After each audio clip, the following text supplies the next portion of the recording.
I know exactly what you're doing. You found a song that hits a very specific ache and you've played it 40 times since yesterday. You're not enjoying the melody anymore. You're addicted to the one thing your real life is currently missing, a guaranteed outcome. And here's what no one has told you about why. Most people think you're just obsessed with a catchy melody, but it's deeper than that. It's closer to a physical necessity. You've tried to play something else, but the air in the room felt suddenly wrong, like a conversation that was cut off mid-sentence. You aren't just a fan of this track. Psychology suggests you are what I'd call an emotional looper, and there's no clinical term for it yet, so let's call it exactly what it is. This isn't a lack of variety. It isn't obsession.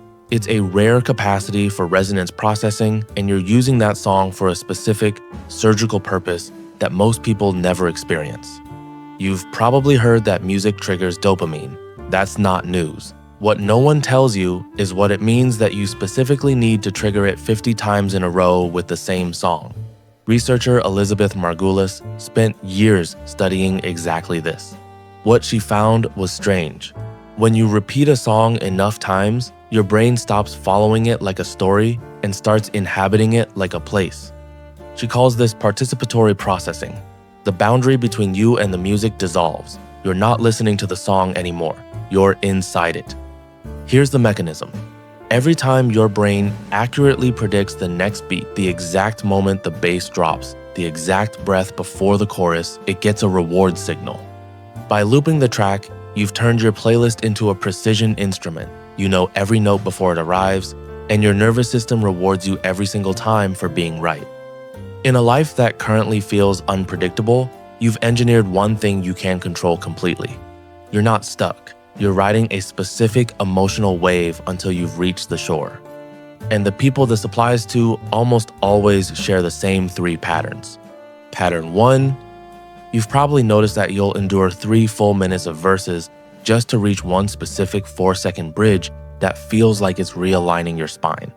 Psychologists borrow a term for this from emotion research, affect matching. You're using that precise peak to resolve a tension you can't quite name in your daily life. The song doesn't just sound right, it lands in the exact shape of something you're carrying. That's not casual listening. That's unusually high sensitivity to emotional nuance, and most people never develop it. Pattern 2. You're in the middle of a life transition, a new city, the end of something, the beginning of something else, and you realize you've listened to this track 9 times before noon. You're not doing it consciously, you're anchoring. The song has become the one variable you refuse to let change while everything else does. Emotional regulation research calls this stabilization through external constancy. You're using a fixed point in sound to hold yourself in a specific internal state long enough to survive the crossing. You're not a passive listener. You're actively engineering your own emotional stability. Most people don't even know that's possible.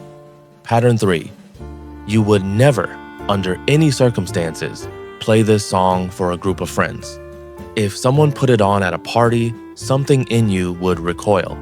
Because hearing it in a casual setting would feel like having someone read your private journals out loud, out of context, in front of people who haven't earned it. This is because the song has become an externalization of your current identity. It holds the version of you that is still in process, still being built. Keeping it private isn't precious or antisocial. It's protecting a psychological workspace that isn't finished yet. Now, one thing worth saying directly, this capacity can work against you. The same sensitivity that lets you use music as a surgical tool also means you can get trapped in loops that aren't healing anything, they're just avoiding something. If you've been on the same song for weeks and nothing has shifted, if you feel heavier rather than lighter, the song might not be a scalpel anymore. It might be a bandage over something you haven't looked at yet.